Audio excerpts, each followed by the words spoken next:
Say hello to a new friend on an old road.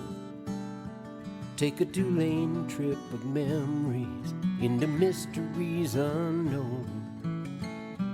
Come along for the ride.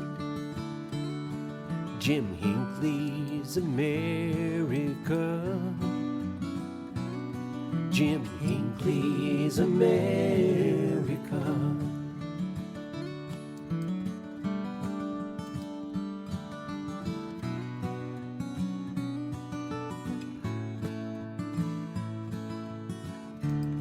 Hey. Good morning, everyone.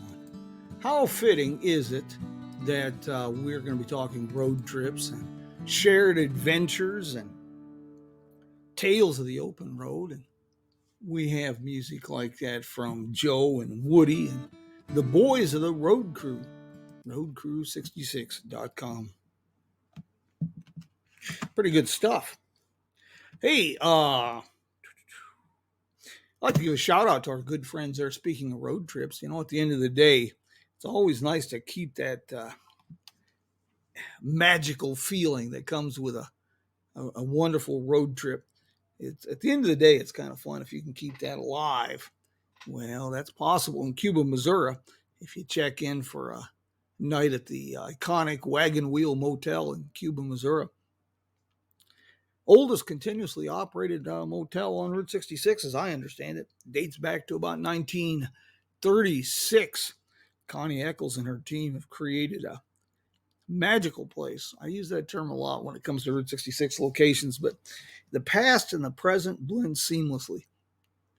You've got a 1930s experience, but with modern amenities that we've all come to appreciate. Hey, talking about road trips, shared adventures this morning. And feel free to chime in at any point in this story. But, there's just really something special about a road trip, sharing that road trip, and by doing that, inspiring road trips. And I'm very privileged here at Jim Hinckley's America to be doing that for fun and occasionally for profit. And that takes us to, I get a lot of inquiries. I've been about writing. How do I make money writing? Well, I'm still trying to figure that out. On a serious note, let me give you a little quick background here. I started writing professionally about 1990. It's the first paycheck I ever got from writing. My dearest friend, my dear wife, she encouraged me to try this. She said I was a good storyteller, and there's some things Anyway, I've always wanted to write. I've loved books. Short version, long story. Sold my first piece to a major magazine, Hemmings Motor News. And boy, I had visions quitting my day job. Well, it's not quite that easy. I started writing a travel column. Now, mind you, of course, this is back 1990, but started writing a travel column, weekly travel column for the local newspaper. And enjoyed it. But I was always amazed. People would come up to me in coffee shops and restaurants and tell me how much they enjoyed the article and how envious they were that I was being paid for these wonderful, wonderful adventures.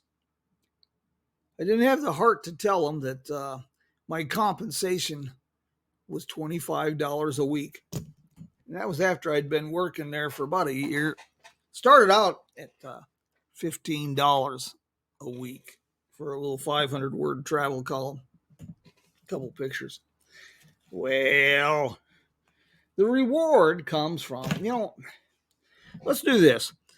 I have a simple philosophy, and it's kind of a biblical based, I suppose, but I've always believed that we are all blessed with gifts and talents. And we have a responsibility, if you will, an obligation to develop those talents. And the money really is secondary. We are to be a blessing unto others. And I've been blessed beyond measure with writing and travel writing. mostly in the friendships I've made from all over the world, good people I've met. Um, it's quite a deal. I've cranked out about 21 books, close to 1,000 feature articles. Sure as hell, I haven't gotten rich by any stretch of the imagination, but I'm rich beyond measure in the experiences I've had, the notes I've received from people about how my writing or something I said at a presentation, a program, inspired a road trip, and encouraged them to have an adventure, encouraged them to step out of their comfort zone. And, well, that's quite a reward in itself. And this isn't, I'm not trying to discourage you from writing or photography or any of those kind of things. It's great. I've quit the day job, the full time job, about 8 years ago. I jokingly say that I developed eye trouble. I couldn't see any reason to put up with the ongoing bullshit, and the owners couldn't see any reason to put up with my increasingly poor attitude. So we parted ways. And that's the best thing I ever did. Should have done it sooner. We made a living. I'm paying the bills. We're still eating on a regular basis, and we are having some of the grandest adventures. Right up until the apocalypse, that is, our adventures were, well, often epic. Couple weeks in Europe, adventures with a broken Fiat in southern Germany, Poland, gosh, Missouri, Nebraska. That's just amazing things. And chime in at any point if you've got a little contribution about your favorite places or about writing. Okay. Well, that's a good question. How do you start writing? Well, you can get books from the library. And I did that after I sold my first article about sending query letters and all of these kind of things. And that is the right way to do it. And I have no doubt that it will bear fruit. But from my personal experience, I have found contacts. You've got to have once you have the contacts, then you need the skills and talents to bring home the fruit. But I'll give you an example. Years ago, they've merged now, they've become Quattro Publishing. But motor books, I had been writing a great deal of automotive features. I'd even been written for a lot of major magazines. And I had an idea for a book about bathtubs, bird cages, and Chevrolets. And I wanted to write a book on automotive history and culture. And I had sent query letters. And at that time, of course, we were back in the era of snail mail and mimeographed paperwork. I didn't even get a good rejection letter. All I got was, gosh darn it, they were copies of form letters, rejections, and that's all I could get. Well, you fast forward about a year and a half later. Apparently, Motor Books had contracted an author to do a book about the big book of car culture. And they had advertised it in their upcoming fall collection. They said it would be released in the fall. Well, about 6 months before publication, the author they had contracted called them up and says, I can't do the project. I haven't even started on it. Well, now they're left scrambling. Well, they contacted John Robinson. He was a friend of mine that lived in Victorville, California at the time. And he had written a book or two for him, and they asked him if he could do this. As it turned out, he was engaged in another book project at the time. He said, no, not really, but I know a fellow in Arizona. The rest, as they say, is history. He turned my name in, and after receiving all of these rejection letters, all of a sudden, I had a book contract from Motor Books International. Well, of course, I had to have the skills, the talents, and figure out how to do this, write a book and whatnot. But that's how it began. It was with contacts. And from there, I built. And I've learned over the years a lot of what I've done. Uh,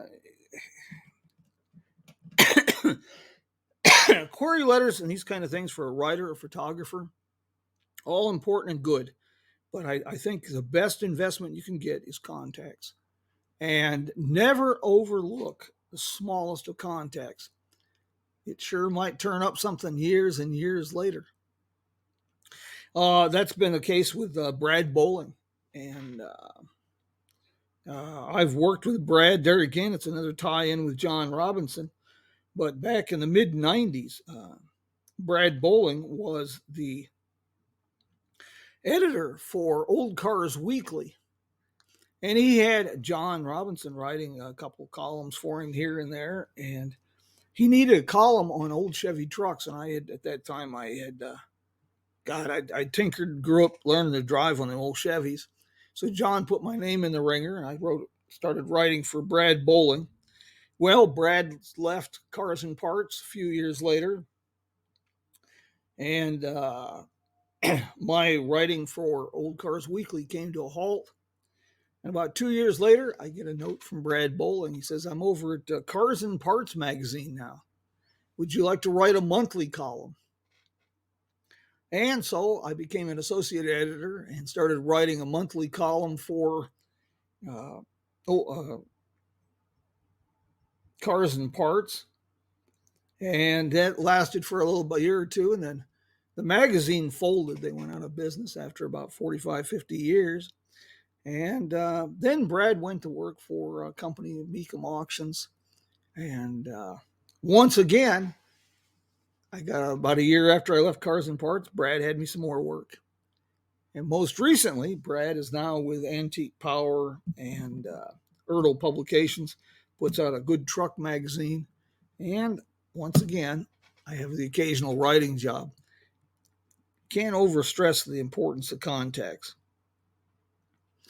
Now, there's a lot of ways to share your adventures, especially today with digital photography, blogs, TikTok, Instagram, YouTube. The challenge, the hard part, it's never been easy to make a living as a writer or a travel photographer. Always been a lot of competition. It's gotten a lot more difficult. The pay has gone down, but it's also never been easier for a travel writer or a photographer to make a good living if they can figure out the combination, blending social media, popular website, popular subjects, speaking engagements. You put it all together, a person can make a living. Some people actually make a better than good living. The prices, when I mentioned that the rates have really dropped precipitously. In 1990, one of the magazines that I wrote for, one of the first magazines, paid me $250 for a feature article. It was in 1990. Well, that same magazine is still in business.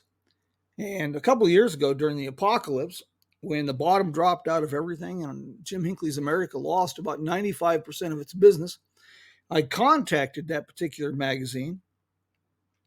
They said that they don't have a lot of staff anymore. They depend on freelance writers quite a lot.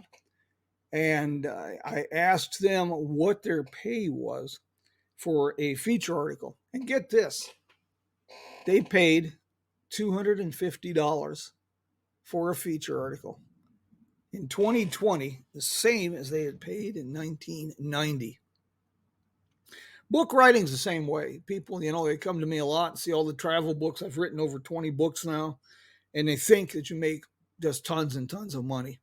And it's a living. The money trickles in, and make a few bucks here and there. Laying all our cards on the table, about 3 years ago. All my royalties and advances combined for 1 year, I ended up pulling down $7,000. Nothing to sneeze at. Beats a poke in the eye with a sharp stick, but you're just not going to make money at that. But it's opened other doors for me. lots of other doors and kept me going. Now, how do you make money sharing the adventures? Well, it's a challenge, isn't it? Obviously, I have not found the combination, but I have found a combination. You build a following. That's one. You use social media and your skill set. You find a niche market, something of interest, and you build on it. Create a website, get a blog with some pretty good following. Podcasting is a big thing now. Of course, I'm still struggling with that. Losing Facebook really hindered my development of projects. I was instantly cut off from over 7,000 followers. Rebuilding that is a challenge. But you find your niche market, things you can do. Um, the technology is there. Smartphones. I worked with Nissan Canada a few years ago on a Route 66 project, and they were filming commercials using iPads and smartphones. You can do a lot with the stuff in your pocket. You can edit the pictures, the photography, you can post them directly. You can create interactive programs with your audience. And if you have enough traffic, you have enough followers, and you're a good enough salesman, you can get advertisers. You can get sponsors. That's always the challenge. I'll tell you where I'm at this point. I'm working on reinventing myself for about it seems like the 30th or 40th time. Lost count. Got a lot of big changes coming down the pike. For now, we are going to suspend our Wednesday morning podcast. We'll keep Coffee with Jim going because that's an old staple. I would appreciate it if you'd invite your friends and share this with people, and because it's always better as an interactive program. And thank you, Keith and Maggie, for your comments this morning. But it's always better as an interactive program, so invite your friends and compadres. Like I say, we're suspending our Wednesday morning Wake Up with Jim program for a little bit. I'm working with Stan Husted, a very talented podcast programmer. He has a lengthy background in radio, about 30, 40 years in radio. And I'm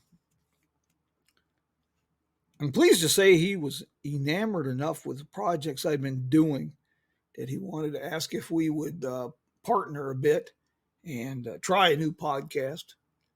And I'll have details soon. We plan on our first recording session this next week. I'll keep you posted on how that turns out. But we'll keep Coffee with Jim going for now and see if we can get a little bit of interaction. If I can build enough audience on YouTube, I'm still several hundred followers short. But if I can pull that off, we can start having our Coffee with Jim programs, interactive live video on YouTube. But that's kind of like the old prospector with his mule wandering around the desert. You know the big strike's over the next hill. So you just keep stumbling through the desert. Anybody got any questions or great road trip they'd like to share? Road trip they'd like to inspire? Any thoughts and suggestions, ideas? Kind of like say it was an impromptu kind of a unscripted loose program this morning. Wanted to provide a little bit of inspiration for folks who are thinking of trying their hand at this kind of business or that are trying to find a way to make a buck in this business. And that's always a challenge. Well, bobbleheads. Yes, we've talked about bobbleheads. I got mixed feelings on it, but you can't deny it's possibly a profitable situation. But perception is a big part of your branding. In branding, you have to figure out how to sell yourself and What perception are you giving people? It's always a good question, too. Something to really think about. Um, Something I still work on quite a bit. Well, my friends, I enjoy our visits on Sunday morning, and I do miss doing this on Facebook. But in light of the problems I've had, Facebook is still important, and we have to keep Facebook going. But I'm pretty much weaning myself from Facebook. I'm focusing almost entirely on developing the Jim Hinckley's America website, jimhinckleysamerica.com, as the central hub and portal for everything we do. Well, the right buttons for coffee. Yeah, well, that's a great way to have to start a day. I mean, you get that. Priorities. Start simple, work your way up. You bet. If you've taken a look at the website lately, I try to put in a few hours a week on it. We're creating a full information portal. There's links to blogs that I write for clients, uh, event information, travel planning. We'll get there. And I'm pleased to report that we are getting some rain. Beautiful storm in the desert. I would have liked to have been out camping. I love camping or being out in the desert during monsoon storms. It's just so beautiful. But prior commitments, the point of the story is we're getting some rain. I can't remember. It's been 3-4 months since we really had rain. And that is a real challenge. It is so dry. We will probably be hunting jerky instead of deer in this country. Well, my friends, I sure want to thank you for joining me this morning, and hope you can be here next week. We'll do this again. Stay tuned. Keep an eye out for our new project. Fall Route 66 tour. Well, still coming together. Slowly but surely. My friends, thank you. And, well, see you again soon. Adios, mi amigos.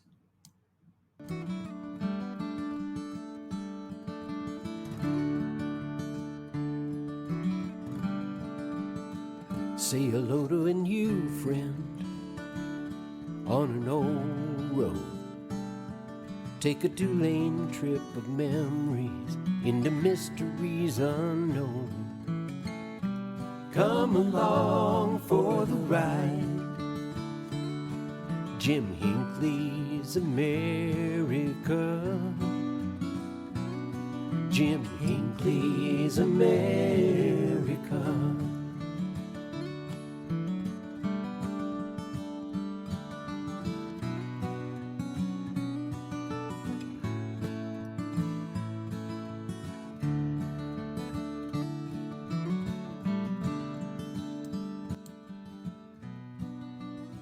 See you next week, my friends.